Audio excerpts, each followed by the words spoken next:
IFRN e vamos mostrar para vocês um pouco do que acontece nas trocas de calor.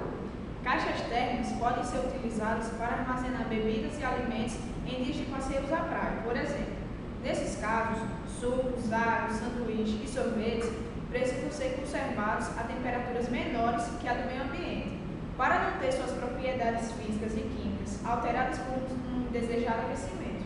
Caixas e garrafas térmicas são utilizadas para manter constante a temperatura dos corpos nelas armazenados e são exemplos de bons isolantes térmicos.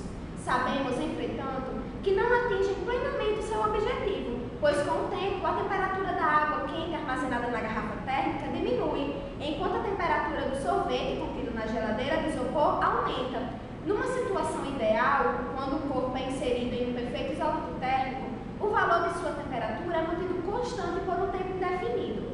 Nessa condição, dizemos que esse corpo que está contido em um recipiente termicamente isolado, onde não há troca de calor com o meio ambiente. Equipamentos que, com objetivo semelhante ao das geladeiras de isopor e das garrafas térmicas, evitam as trocas de calor entre o meio ambiente e os corpos colocados em seu interior, recebem o nome de calorímetros. O calorímetro ideal não permite trocas de calor entre o seu conteúdo e o meio externo. Dizemos que seu interior pode ser considerado um recipiente termicamente isolado. A temperatura da carne, aquecida pelo fogo, começa a diminuir no momento em que é retirada de dentro dele. Continua a diminuir no prato sobre a mesa e diminui ainda mais quando é levada à geladeira. Nesse processo, a peça de carne cede calor, inicialmente ao meio ambiente e posteriormente ao ar interno do refrigerador.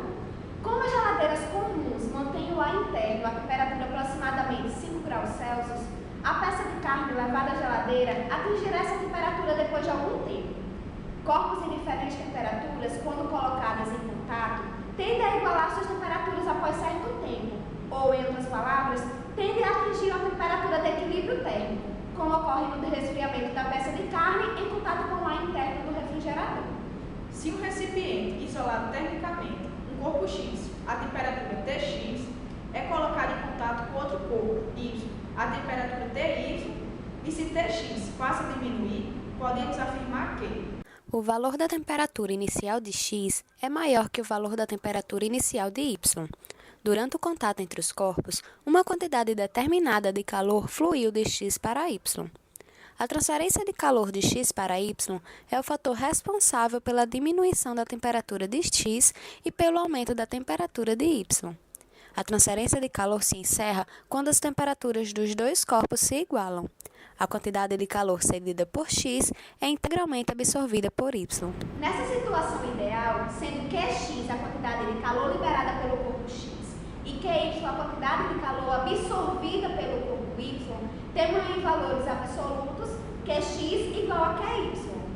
Se considerarmos, no entanto, que não houve mudança de estados físicos de X e de Y, podemos avaliar que QX é negativo, enquanto QY é positivo, pois a temperatura de X diminui enquanto a temperatura de Y aumenta.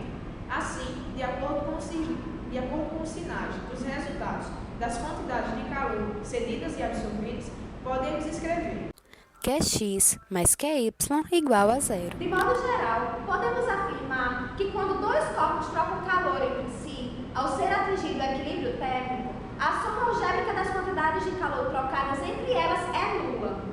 Dependendo das características dos corpos colocados em contato, pode ocorrer mudança de estado físico durante a transferência de calor.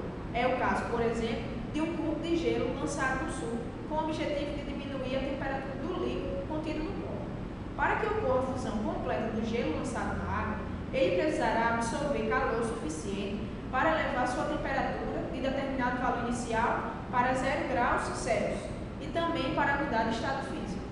A nossa pele, de certa maneira, também é um grande trocador de calor e, em algumas ocasiões, funciona como uma espécie de torre de resfriamento. Em situações extremas, quando a temperatura corporal sobe perigosamente, começamos a suar. A evaporação do suor, formado basicamente de água, é capaz de transferir para o ambiente, de forma rápida, grande quantidade de calor, garantindo a manutenção da temperatura do corpo em níveis aceitáveis. Quando colocamos café quente no interior de uma garrafa térmica, sua parede interna se aquece, pois alguma quantidade de calor flui do café para a parede da garrafa. Em situações ideais, essa quantidade de calor é pequena e pode ser desprezada, mas não podemos adotar a mesma conduta em situações reais. A quantidade de calor absorvida pelo recipiente interno será considerável ou não, dependendo da sua capacidade térmica, isto é, dependendo da relação entre o calor absorvido pelo corpo e a elevação de temperatura que ele sofre. Vamos analisar a troca de calor entre dois corpos colocados em um calorímetro que absorve uma quantidade significativa de calor. Para tanto, vamos supor um corpo X a temperatura Tx, um corpo Y a temperatura Ty menor que Tx e um calorímetro de capacidade térmica C. Nessas condições, podemos afirmar que no equilíbrio térmico, uma parte do calor cedido por X é absorvida por Y e a outra parte pelo calorímetro, de maneira que é possível equacionar QX mais QY mais Q igual a zero. Haverá fluxo de calor do corpo X em direção ao corpo Y e em relação ao calorímetro. A temperatura do corpo X diminuirá e a temperatura do corpo Y aumentará. Quando as temperaturas dos corpos X e Y se tornarem iguais, o fluxo de calor cessará, pois foi atingido o equilíbrio térmico. Essa foi nossa